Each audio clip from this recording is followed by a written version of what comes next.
doing, Sergeant Lowthorpe, right? Sergeant? Yeah. Yeah, how you doing? You ate some good pizza too. Good, back to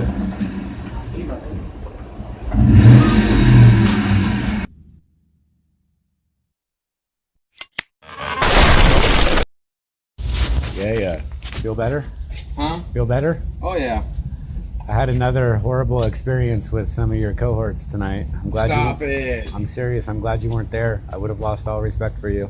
Really? It's tonight, yeah. Wolf Ranch. Yeah, you heard about it? Traffic stop. Well, I heard him go on traffic earlier over there. Yeah, I'm glad you didn't participate in that. That was a huge catastrophe. Was it not good? It wasn't good on a number of levels. I mean, one, they stopped a lady for no lights or something, right?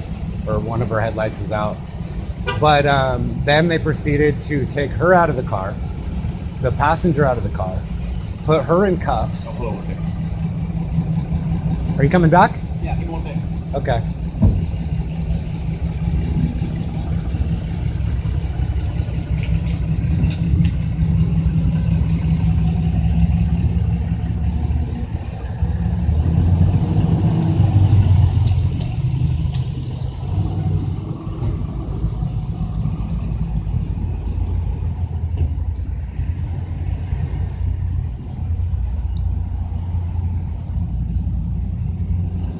Oh, you're gonna record this too? Huh? You're gonna record this too? Is that what you did? You went to get your body cam? Because you're having a conversation with a human? Okay. Well, that's policy. Yeah, no, that's You good. have interaction with anyone on anything. Yeah, it could be I like you, Sergeant. A barking dog. We're supposed to have her. I can see that you hold yourself accountable, and I like that. I try to. So to I'm continue, actually going to work in IA. Oh, good. And, well, then, I mean, I really like your weeks, assistant actually. chief. I really do. And Officer Duvall, he's a star. Officer K9? Duvall. Yeah, I don't know if he's on K9, but I've seen him twice. And, one time there was a traffic stop on the highway there, and it was Jackson. And no, it wasn't Jackson. I'm sorry. It was Dickerson. Dickerson. Mm-hmm. Yeah. And so I caught up with him on the frontage road, and I was on the grass, and then he saw me and he called for backup, and it was Duvall. And Duvall got there and he's like, oh, he's just gonna film you, don't worry about it, Yeah. And he left. But Dickerson wanted backup for a guy with a camera. That's not a crime or anything like that. I wouldn't make a complaint about that. Maybe a few weeks ago, a month ago. Remember what I told you? It's not that he was concerned that you're there. It's policy. Yeah, but Policy Duvall now. left. Duvall left as soon as that. As soon as he saw me, remember what I said? recognized me. Policy is that Yeah, to have backup. That's anytime fine. you run a traffic stop, another unit has to go until that unit says they get their returns, basically saying they're not wanted person or whatever. I mean, and on they that advise stop, they're code 4. he should have stayed. That lady was really irate and screaming and yelling and pissed off. And I was like, of all the stops to have a backup, that would be the one. Yeah. You know what I mean? But he left. But he got another call. But anyway, tonight, okay, so they pull her over for no lights or something like that. And then they take her out of the car. They put her in cuffs. They take the passenger out. I'm not sure if he was in cuffs because he was on the other side of the car, but I think he was. They searched the car endlessly. And then they even called in a female to search her shoes and everything. They never found anything, right? So, I mean, we haven't even got to the part of how they treated me, okay? But, from my perspective, what I see is the passenger was not suspected of a crime. And they had no business IDing him, even asking for an ID, let alone taking him out of the car and putting him in cuffs. And what their probable cause could have possibly been to search the vehicle is beyond me, considering they didn't find anything. And they did an exhaustive search. They ended up having like 5 units there. It was an obvious cover-up session, trying to figure out how they're going to account for this blatant harassment of the people, which is what it was, And they took over the whole parking lot, basically, and shut it down for a traffic stop, so nobody can get in, nobody can get out, at Mama Foods, right? And then so I get there, and now I didn't get everybody's name, and I'll get to why, but they immediately started telling me where I could stand and yada yada, and I wasn't anywhere like too close or anything like that. Yeah, right? yeah. My rule of thumb is as long as you're not close where I have to constantly be looking and checking, or you're not impeding traffic, or in a dangerous. It was in the parking lot, but I usually go to like the nearest spot where I'm not in front of traffic or anything, Yeah. And anyway, I don't like getting ordered around, especially right away, because I'm not a suspect, right? And but nevertheless, so then Sergeant Saiz, am I saying that right? Saiz, S-A-I-Z, right? Oh no, it is Signs. Yeah, Signs. Okay. It's pronounced Signs. It's almost like S-I-N-G-S, but it's S-A-E-N-Z. Okay, yeah. So then he decided that he was going to get in front of me and play the game of he's going to keep trying to block my camera, right? And that's unacceptable. That's a crime. Now, Dave, that's violating 3815 Section 5. You know as well as I do that I'm not going to agree or disagree with you. Yeah, well, it's a crime. Because it's 3815 interference with a public duty. Section 5 covers me. See, he's interfering with the recording on a broadband radio of public information that is of importance. See, and that covers me. That's interference with the public official, and that's what I was telling you before that Officer Pence threatened me with. Mm-hmm. Right, when I wasn't, that's an impediment. See, when you get in front of the camera and then I move and then we keep playing that dance, that is an actual impediment in front of my camera, right? That is what that code is for, right? Like if I was getting in between you and whoever you suspected or whatever, or like if you suspect me and I lock myself in a vehicle, right, or like make it so you can't get in, that's an impediment. That's interfering. You know what I mean? So you said that they searched the car thoroughly. So let me give you a scenario just so you kind of see the flip side. So I as the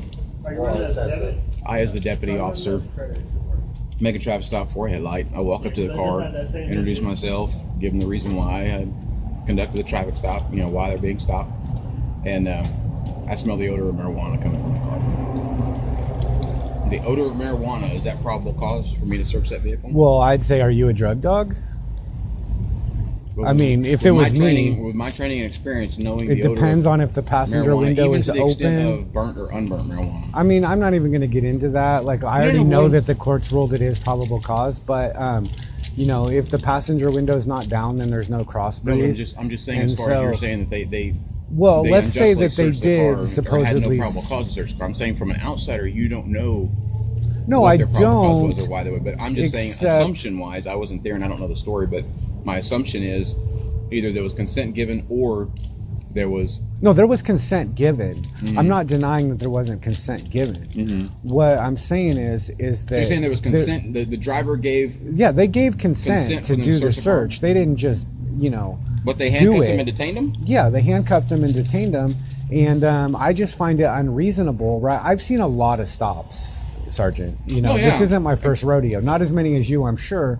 But I can tell when all of a sudden the lieutenant gets there, Lieutenant Kennedy, who I don't think much of him either. He's really hard-headed and just has everything decided already ahead of time. And there's a problem with the relationship between the people and the police when you guys defend your fellow officers to no end, right? When you didn't see it or anything, And I think you know by now I'm different than that. Right. I mean, I don't defend anybody till no end because I don't know the story, so I'm not going to sit here and justify. Well, you're making some excuses, but I'm not. No, I'm not making excuses. There. I'm not making excuses. I'm giving you the flip side of it, and I'm giving you a scenario to see what your opinion is on whether they were justified or not. Because your assumption, standing back, not knowing what happened, is they were unlawfully searching this person's vehicle. Well, as far as having the passenger in cuffs, I find that completely beyond reproach. I mean, I've seen that a lot where officers want to ID the passenger, and they're not suspected of a crime. If there's marijuana, if it's a traffic stop, even if reasonable suspicion to believe that there's marijuana in the vehicle. Okay, maybe. But listen, I'm just giving you the devil's advocate, the flip side. So, from an officer standpoint. Not to say I would handle that the way they handled it, but I'm just saying if I have reasonable suspicion to believe that there's marijuana in the vehicle based on the odor of marijuana or maybe based on the admission, because you know as well as I do, a lot of people I'll say, hey, you have anything illegal in the car, any drugs, narcotics? Sure. And people say, yeah, I got a little weed in here or whatever. Sure.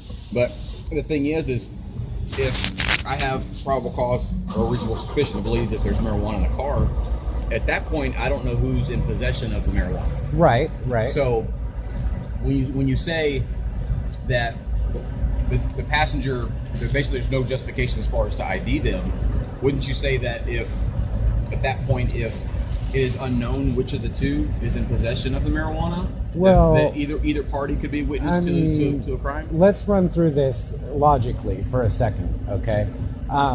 If they were smoking marijuana in the car, okay, there would be evidence, right? You're not going to smoke all the evidence. I mean, there would be a roach, or there would be a pipe, or there would be evidence, right?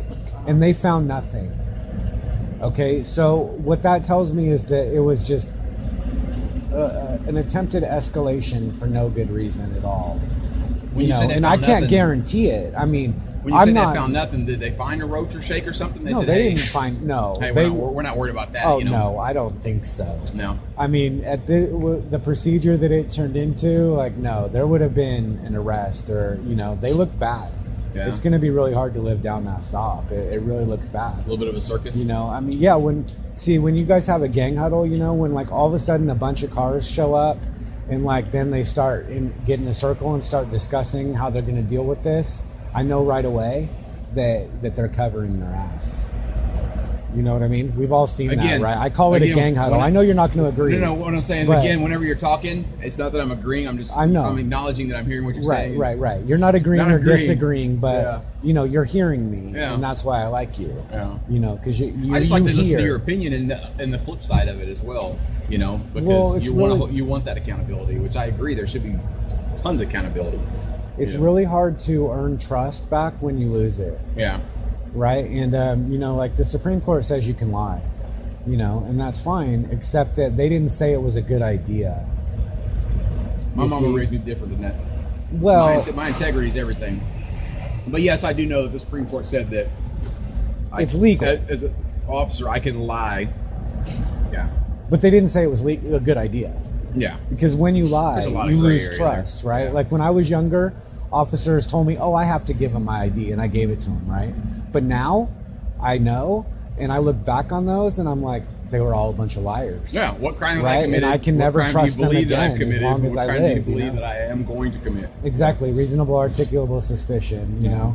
And I tell my guys that all the time. I'm like, if you stop out with someone, and at that point in time, it's, basically you don't have anything, you always have to remind yourself this is a consensual encounter. Yeah, exactly. To not turn on your emergency lights. If you're just wanting to talk with someone, like say if I walked up to you, hey, how you doing?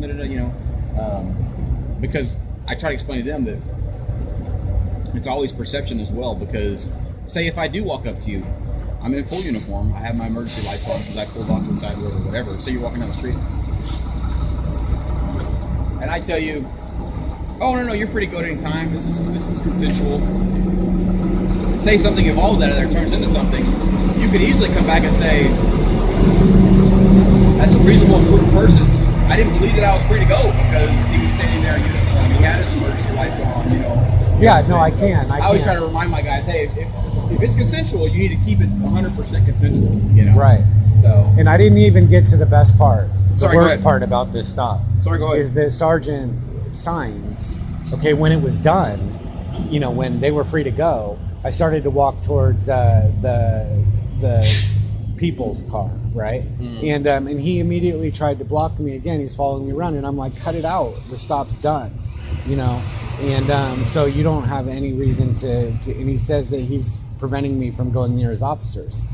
Now, if I wanted to talk to them, I would have.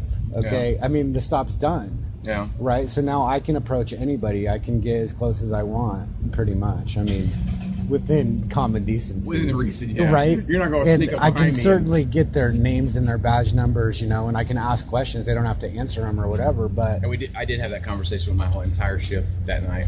Yeah, that's good because I mean, we read I looked at that video again. On what?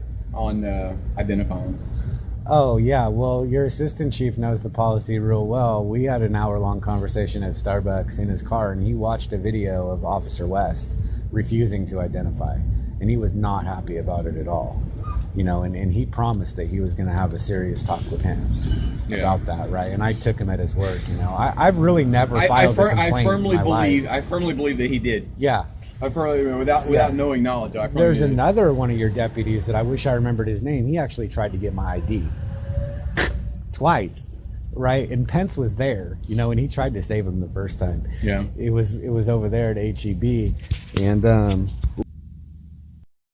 I was at HEB, and Pence was in the back of a truck doing a search, and the other guy, and he sees me, and then he starts walking towards me, and he thinks it over, and he stops, and then he's like, okay, I'm going to approach, right?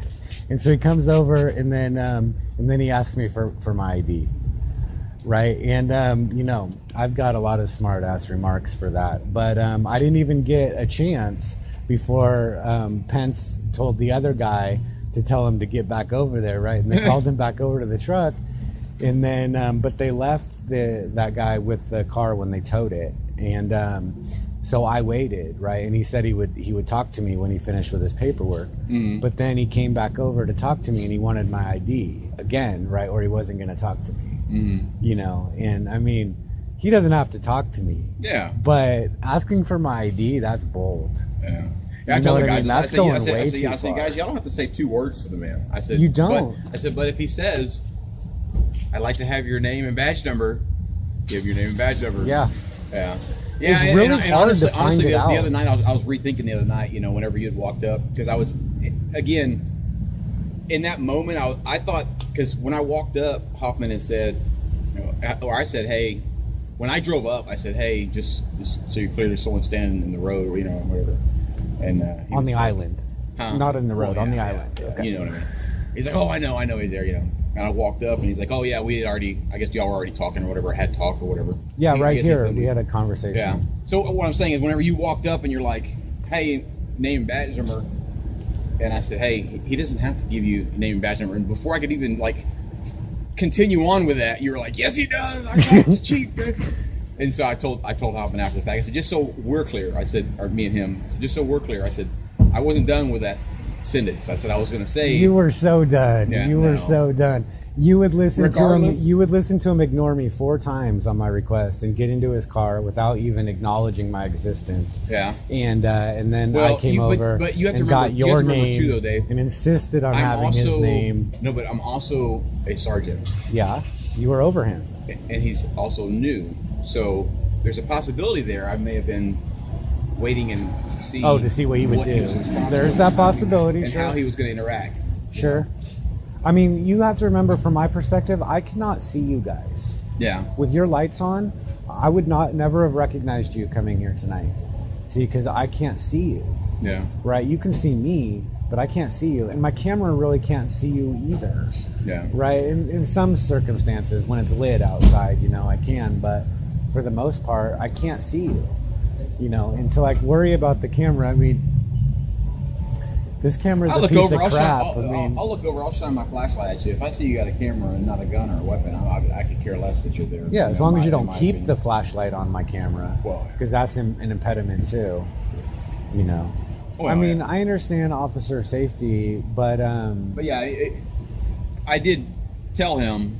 Good. You know, good. Regardless of you throwing out, you know, name dropping Chief PCAC, you know, believe me when I say my intentions was, hey. Before, you know, I was waiting to see what he was going to do. And before he left, that's why I said, hey, it's okay. Give your name. Right. You know? Because, see, I would have recognized him if I could see him, but I couldn't see any of you guys. You know what I mean? And so, yeah, we had a talk, and it was pleasant. But out in the field, it was a little different. Well, you got to admit though, too, Dave. I think sometimes you bait the guys a little bit, because just give me a second on this one, because. You know what the policy is. You've discussed it with Chief PCAC. So there's times, every department has where this policy. You'll even see. Yeah, there's times where you'll see who it is, or you'll even know who it is. But then you'll ask. Just to see what a response is. No. My videos prove it. When I recognize somebody, I say who it is, and I don't ask their name again. Yeah, I know who it is, and I'll say, oh, you know, I have a lot of experiences with the PD here, and Officer Fox and Officer Walters, and Lieutenant Rayleigh, and you know. I recognized them right away, right? When I saw Pence the second time, I was like, oh, there's Officer Pence in the green pants wearing some funny looking shoes, you know? because he didn't seem to have on boots. He had some just like tennis shoes on, you know, and he's on the special team. Oh yeah, and the SWAT greens with his. I can't remember the name of them. Yeah, but he had Solomons are like tennis shoes. Oh, anyway. Those were regulation. You're not going to comment on that. All right. Regulation, but yeah, I mean the SWAT guys they're able to wear a little bit different things. Just because, I mean, like when you look at policy, it's must be black with a polishable heel and toe kind of thing or whatever, but sure. When it comes to SWAT, because it's a different uniform, they're allowed to wear something more matching than black boots with green on green or whatever. I could tell he was on something like that, the SWAT, because he's all orders. And I mean the one time that you heard about where on the accident scene, it was like, that's not the situation to be all orders. You know what I mean? It's hard, and I can understand to like switch roles all the time. You know what I mean? But are you talking about the one where he asked you to go stand in the parking lot and he brought the female? He to didn't the parking lot? ask me anything. I mean, or he said step back or whatever. Yeah, well, that's right. Because I had the conversation with him like, hey, bud, if you're going to expect someone to follow your orders, you need to give them concise, direct. So if I say, hey, Dave, there's that. I need you to back up. No, hey, Dave, I need you to stand. See where that trash can is? I need you to stand at least to that trash can. So that way, if there is any kind of further need to enforce something, there's no question. You've been clear and concise with the directions you're giving or whatever.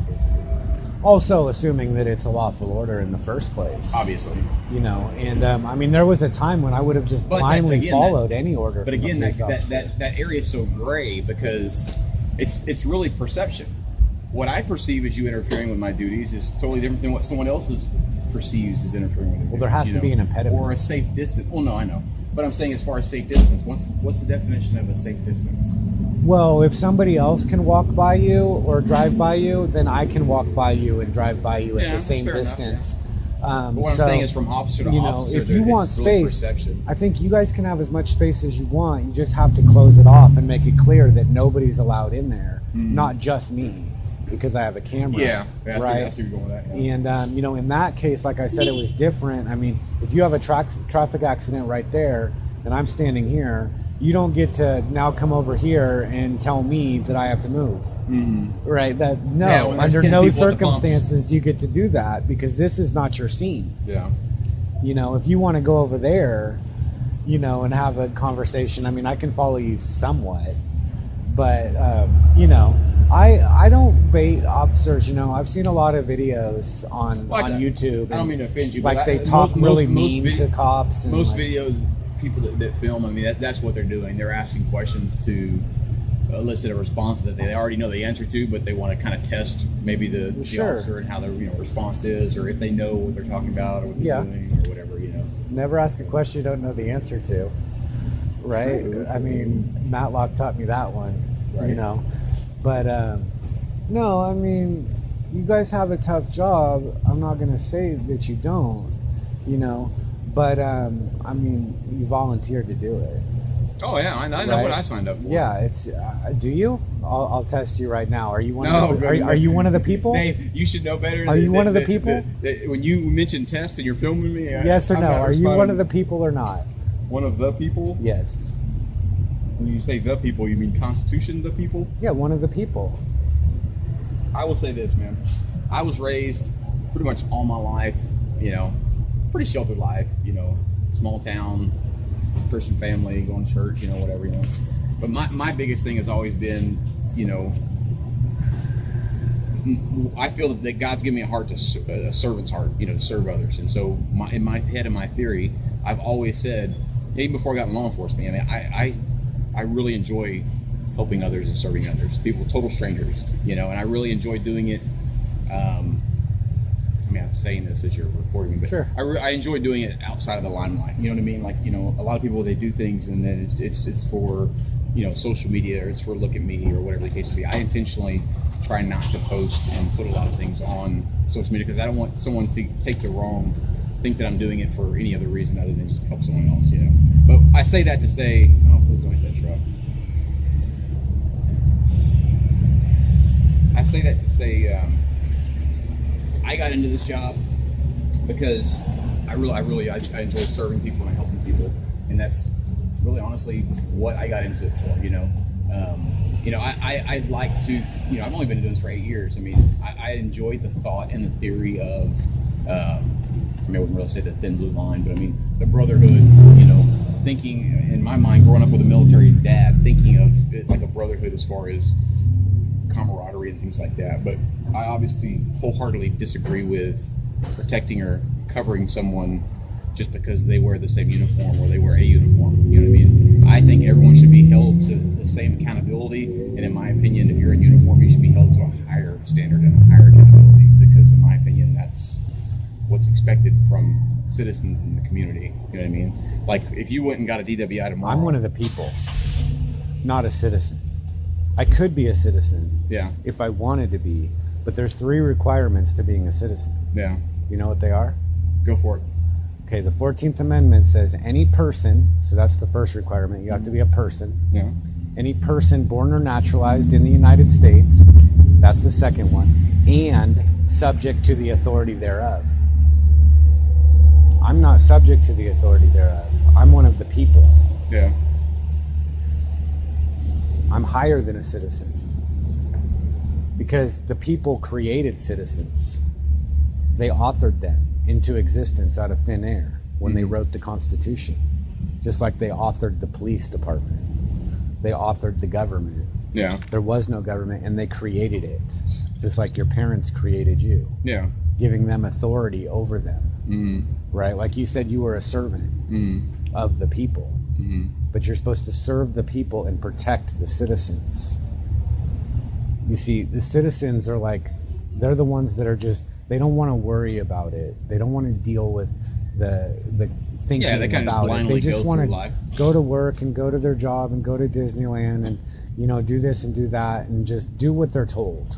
Mm-hmm. Right? I don't mean to be rude and look at my watch. I got a meeting at You're fine. I mean, if you have to go, you have to go. But, the reason I asked you if you were one of the people is because this is a problem with a lot of officers that think they are. Right? And I'm not trying to be demeaning, but what happens is that people and person are 2 different words. Mm-hmm. And they're not the same. They seem interchangeable in everyday conversation, but they're really not, constitutionally speaking. Okay? Because the people have rights. Yeah. And persons, we'll get back to the 14th Amendment, any person born or naturalized in the United States and subject to the authority thereof shall not be deprived of any privileges or immunities. Privileges and immunities are not rights and powers. Mm. You see, privileges and immunities can be taken. They were given to you by the government, and they can be taken away at any time. Like, your freedom of religion is gone right now. Mm-hmm. Your freedom of speech is gone right now. Your entire freedom of expression, like, you don't get to protest, and see, you have to wear that uniform. That means your freedom of expression has been stripped, right? But you volunteered to do it because you stepped into your person. Yeah. And are doing commerce. You're doing commerce. Yeah. You see, in the Fourth Amendment. But I still don't let this badge or uniform define who I am. I define and. Sure. I mean, you can think of yourself however you want. I'm not asking you to identify, but what I'm saying is, from a constitutional point of view. Yeah. Okay. No, I'm you tracking. have authority over persons. Yeah. And not the people. Right. So, like, all these codes, the transportation code, they all say no person shall do this, no person shall do that. Mm-hmm. If Congress intended it to apply to all humans, they would have wrote all humans. I see what you're saying. But they didn't. They said persons because they don't have authority to even talk about the people. They never do unless they're campaigning and they say, we want to serve the people. For votes. Yeah, we want to serve the people. Yeah. We love the people, right? Yeah. But when you pull somebody over, you immediately, your first job is to get them into their person and get joined her. Right? So what do? You ask them for their ID. And their ID, their name is written in all capital letters. Mm-hmm. Well, that's not how we spell it. And it's on paper. And it's flipped around backwards with a comma in between. Well, that's a contract. On paper, that's 2 different animals. Yeah. You know, you have, you know, D. Lowthorpe and then Lowthorpe, comma D, right, in all capital letters. How that is right there, that's your person. That's in all capital letters. Whenever you're doing commerce, like if you get a bank statement, or, you know, you go to Rent-A-Center, or you get a credit card, or a paycheck, your name's always in all capital letters. That's because it's commerce. And the government has the authority to regulate commerce. Right, but see, all of these codes, you know, like you do have to have a license to drive a motor vehicle, but what is a motor vehicle? You see, and what is? I mean, that's a private automobile. That's a motor vehicle. That's a private automobile. Private automobile, and they all have the right to press on, to assemble forth, to legion about, to sound off, to pursue happiness with their life and their liberty on their property. And exercise their Fourth Amendment right not to be in their person. The right of the people to be secure in their person. So ipso facto, if you can be in your person, you can also not be in your person. Just like you have the right to speech, you have the right not to make speech. The right to religion, the right not to religion. Right? But all the rights in the First Amendment are talking about movements. And plus the preamble. I mean, that's amble. Amble is to walk. Right? And then the pursuit of happiness. Right? You know, see, that property belongs to the people. It doesn't belong to the persons. The persons have a privilege to use it. Right? So like every day there's this guy that stands on that island over there right across this overpass, and he's holding a sign for the mattress place in there, advertising for them, right? Now, he's essentially moved his storefront onto my property. And the sheriffs and the constables and the police, they just drive by right by him every day and never say anything, and they wave at him and yada yada. They're like, oh, he's just trying to make a buck. What he's doing is commerce. What he's doing is illegal. Okay, whereas like if I was standing there with a sign that said F police, which I would never do, but if I did that, I'd have you guys there real quick. And that's a constitutionally protected right. But what he's doing is a privilege that requires a permit, and he's not getting a ticket for it. That's a good point. You see, it's really aggravating me, actually, that guy. I mean, not because he's bugging me, it's that the police don't seem to understand that there's a clear and obvious difference between somebody using the road for profit or personal gain and somebody using it in their everyday course of life. It's so obvious that the Supreme Court said it doesn't even need to be mentioned. Right? So like, you know, all these traffic codes, I mean, I'm not saying they're bad, you know, but what I am saying is that there's plenty of taxis and big rigs and UPS drivers and people advertising on their cars that are clearly using the road for commerce or personal gain. Right? And, you know, if they go 1 mile over the speed limit, throw the book at them. Because why? Because they're doing business on the road. And that's a privilege. But I have a right. That road is mine by right as one of the people. You know, and there's a price I have to pay in order to not be in my person. Right? That means from a law enforcement standpoint, at what point, at what level do we allow, you know, just say speeding, you know? At what point it's not up to vote. But at what our point rights would it be are not unsafe, cannot though? be voted away. Well, So if I'm there's wanting to if protect there's a you, victim, Joe Citizen. well, you I'm know, one of the people. You protect the citizens. Wrong verbiage. Yes. It's important. Yeah. No. I know. But what I'm saying is, if I am, you know, trying to protect your person from the citizen who's driving 120 miles an hour and weaving in and out of traffic and being hazardous, you know, and it's a danger to the people, at what point, at what level, when you say, I mean, because I understand, I mean, it's I guess not dangerous to you go know, 120. you can't just say, okay, basically lawlessness when it comes to a sense of protecting the roadways and the safety there is my opinion. You know? Well, I mean, when it comes to rights, there can be no rules or legislation abrogating them. Okay, that's Miranda versus Arizona, right? When we're talking about substantive rights, they're not up to a vote. And so what the government has done is they've done everything they can. Okay, they've made it appear on the face that it applies to everybody, even though it doesn't. And the executive branch controls the Department of Education, and they've taught us over generations that person and people are the same thing. and that we're all persons, right? And that all the people should now be allegiant to a flag. When in reality, the people are above the government, and the government is supposed to be allegiant to the people. Yeah. Right? So the government should be allegiant to the flag. The people should not be allegiant to the flag. Right? Like, that's not unpatriotic, if you're understanding me correct. I don't mean to be unpatriotic. No. I'm following you. I'm following you. You know, the right to religion, that's legion, that's allegiant. It's the same word. And legion is movement, again, also, you know, legion forth. Right? And all religions are armies of people fighting for a common belief. And armies march. Right? And, you know, that's the right to revolution. Right? Because we can re-legion and change our allegiance, right, from a flagger to whatever, you know.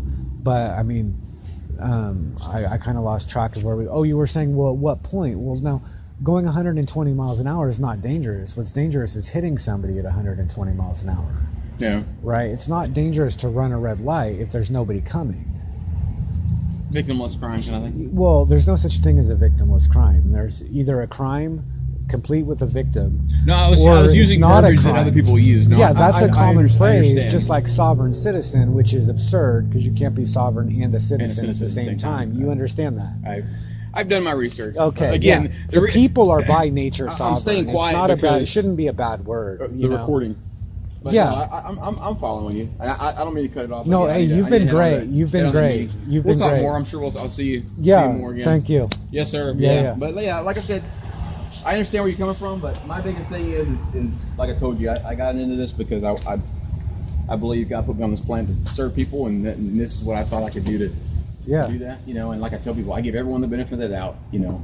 I treat everyone with respect because that's the way I was raised, no matter what color, no matter what criminal background you have, you know. And I tell people all the time, I don't know what your experience and past experience doing with law enforcement, just like you don't know what my past experience has been, you know. Well, I'll tell you, I was kidnapped in Conroe for walking on the side of the freeway.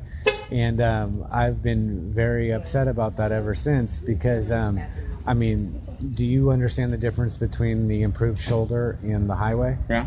There's a difference. Right. And it's not illegal to walk on the improved shoulder. Correct. All right, man. I've gone back and forth on this between Lieutenant Rayleigh and Officer Walters. Walters keeps saying, no, I'm wrong, and Rayleigh's like, well, I'll check it out. Yeah. And you know Rayleigh was like, I don't care if you do, and then I'd go to Walters and he'd be like, yeah, but I do care, you know, and yada yada, right? Well, your back opinion's and not forth. the law. No, I'm just kidding. Yeah, and I'm like, you know, but we got it straightened out, you know, but you already know. Yeah, so I mean, that's good. I look at it this way. I mean, I know when I'm doing the good thing and treating people right is because, not to brag, not sound boastful, but I can safely say in my 8 years, I could say probably 80% of people that I've taken to jail have shaken my hand before I left the jail. Not because they're happy that I've arrested them, obviously, but they're just they respect the fact that I'm respectful, and I explain to them, hey, look, I'm not here to make it worse for you. They think they did something wrong. Now, if they injured somebody, I'd say they did something wrong. Yeah. Believe me when I say, I'm not, you know, I could probably say out of 100 tickets, 100 traffic stops, I may write, you know, 20 if that, you know, kind of thing. Well, if you pull over a person, write them a damn ticket. Looking for someone who, you know what I'm saying, like has like some serious narcotics, you know, types of things, you know. But well, if you pull over a person, give them a damn ticket. And if you pull over one of the people, let them go for crying in the mud. I mean, I'm sorry. I should have used the right verbiage here. You know what I'm saying? People. Like, there's plenty of them on the roads, and they're clogging up the road, actually. Have a good night, Sergeant. Thank you. Press on. Master by the name of Bates, smoking more than all 50 states combined. Yeah, right, I gotta stay on the grind. I got no money, so my weed's on my mind. I hit the club, but you know I can't dance. 7 and 7 in my cutoff chance.